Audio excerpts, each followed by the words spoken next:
Mark 4. And he began to teach again by the sea. And such a very great multitude gathered to him that he got into a boat in the sea and sat down, and the whole multitude was by the sea on the land.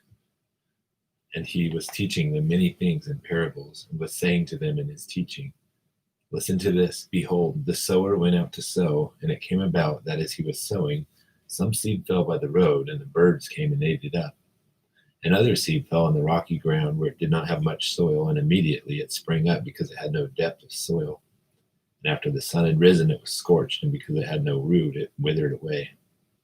And other seed fell among the thorns, and the thorns came up and choked it, and it yielded no crop.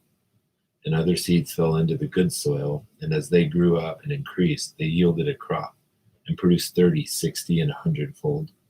And he was saying, He who has ears to hear, let him hear. And as soon as he was alone, his followers, along with the 12, began asking him about the parables. And he was saying to them, To you has been given the mystery of the kingdom of God, but those who are outside get everything in parables, in order that while seeing they may see and not perceive, and while hearing they may not hear and not understand, lest they return and be forgiven. And he said to them, Do you not understand this parable? And how will you understand all the parables?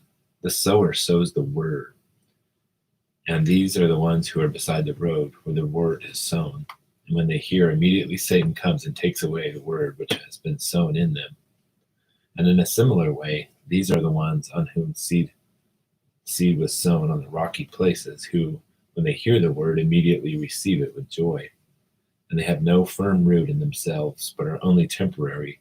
Then, when affliction or persecution arises because of the word, immediately they fall away. And others are the ones whom seed was sown among the thorns. These are the ones who have heard the word, and the worries of the world, and the deceitfulness of riches, and the desires of other things enter in and choke out the word, and it becomes unfruitful. Those are the ones on whom seed was sown on the good soil, and they hear the word and accept it and bear fruit 30, 60, and 100-fold.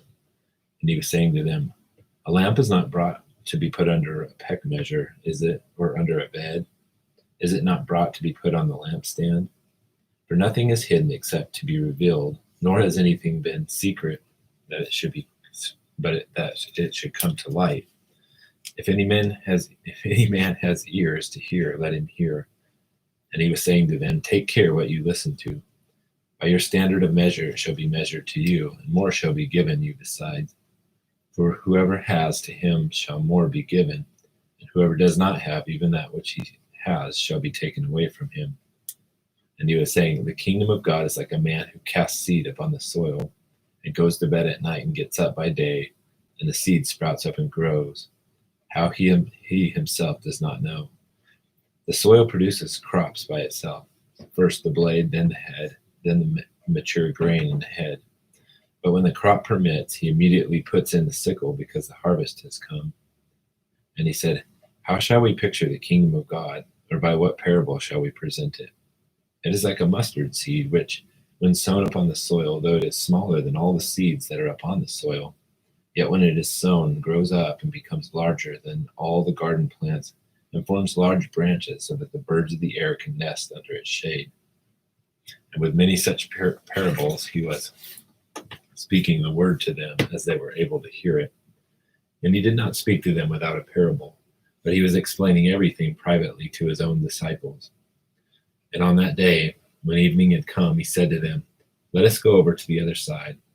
And leaving the multitude, they took him along with them, just as he was, in the boat, and the other boats were with him. And there arose a fierce gale wind, and the waves were breaking over the boat, so much that the boat was already filling up. And he said, and he himself was in the stern, asleep on the cushion. And they woke him and said to him, Teacher, do you not care that we are perishing? And being roused, he rebuked the wind and said to the sea, Hush, be still. And the wind died down, and it became perfectly calm. And he said to them, Why are you so timid? How is it that you have no faith? And they became very much afraid, and said to one another, Who then is this, that even the wind and the sea obey him?